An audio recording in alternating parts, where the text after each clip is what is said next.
clockwise was codes instead of comments. Just using small symbols.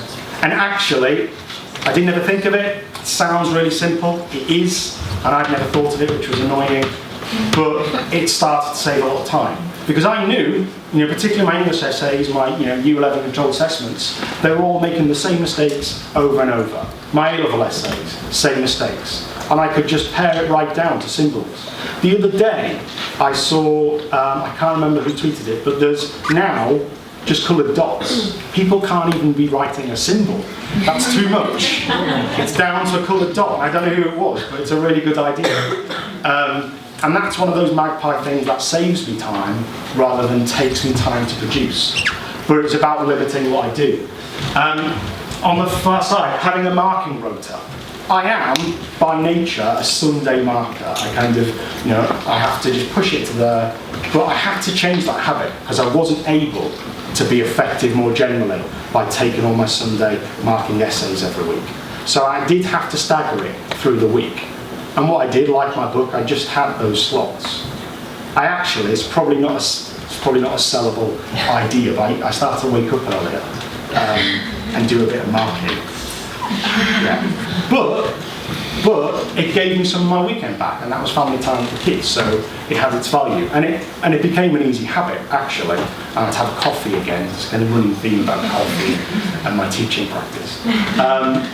But it was just doing it little and often. I think that's kind of a core principle of how you can develop that confidence. Refuse to mark substandard work. I think that was a real light bulb, because a lot of the time we feel this pressure. We get a rubbish essay, we get a rubbish piece of work, and we write lots about how it could be better, and target A, B, C, and you need to do this. And actually, I started to refuse it, and that was a bit of a confident step. I just said, I'm not having that. And I'd take the time to write it in the planner to do it again and to hand it in.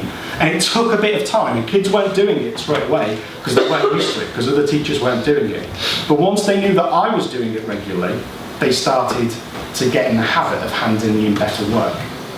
And my sixth formers would not bring me an essay that was rubbish anymore, because they knew I would send them away from the lesson to do it. And they were losing that time. And initially, there's a fear about doing that. And in your school, that might not be allowed. But no one was looking. I sent them out. And that's what I did. And quite quickly, the habits changed. And I was getting far fewer examples of that timely rubbish that you're wasting time getting through. I have to say, the odd time, that's good, because you have something short to mark, and you can pick that one up. But largely, it's a time waster. I hate laminating. I hate the idea that we have to laminate lots of things, and how, because I can't do it very well. I always kind of burn the stuff and glue it together.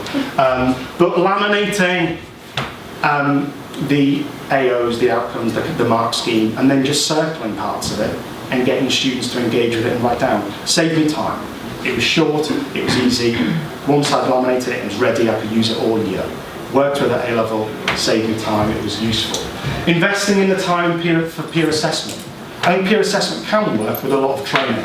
I don't think it works very well with year 7s and with the younger kids in my classes, or maybe I'm not doing it well.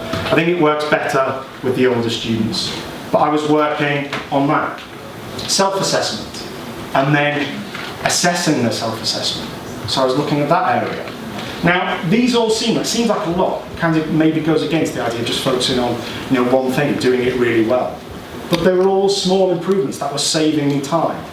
Dedicated dirt lessons where they were drafting their work, checking it through, proofreading, saved me time correcting it all.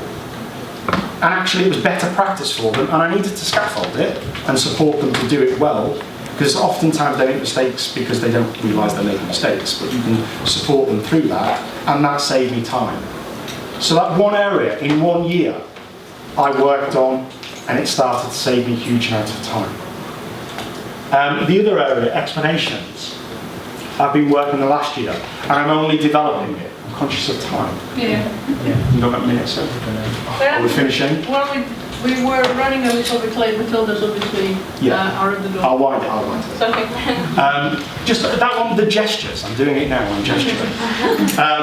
I looked at research that pointing can have a demonstrable impact on learning. I think Golden Meadows had this research that pointing for younger children help them learn.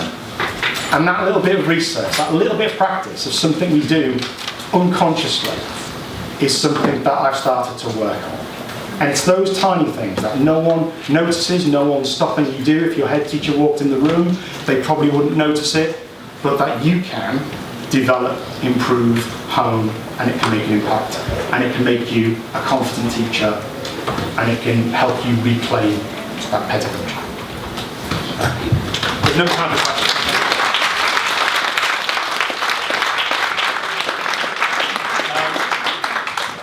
You might have seen that advertised in the main hall earlier. It's something that I'll advertise on Twitter, etc.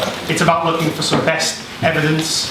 Professor Rob Coe is in the room as well, the chance to work with him. And also, I've been bullied into doing this. There's a song coming out by teachers for charity. It's actually genuinely okay. Thank you very much.